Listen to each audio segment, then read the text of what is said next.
Mercredi 5 novembre. N'oubliez pas. Souvenez-vous de la femme de l'eau. Luc 17, verset 32.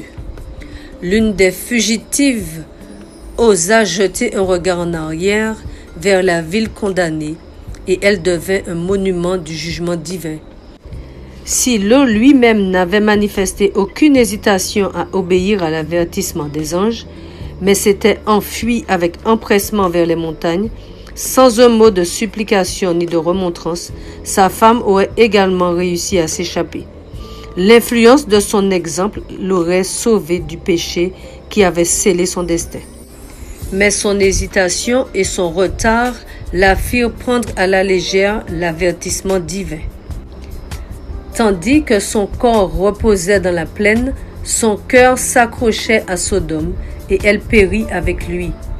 Elle se rebella contre Dieu, car ses jugements impliquaient ses biens et ses enfants dans la ruine. Bien que grandement favorisée d'être appelée hors de la ville impie, elle se sentit sévèrement punie, car les richesses accumulées pendant des années devaient être abandonnées à la destruction. Au lieu d'accepter avec gratitude la délivrance, elle se retourna présomptueusement pour désirer la vie de ceux qui avaient rejeté l'avertissement divin. Son péché la rendait indigne de la vie pour la préservation de laquelle elle éprouvait si peu de gratitude. Mais ceux qui nourrissent ce sentiment ont-ils une juste conception de leur propre relation à Dieu compte tenu de sa grande bonté et de sa miséricorde envers eux?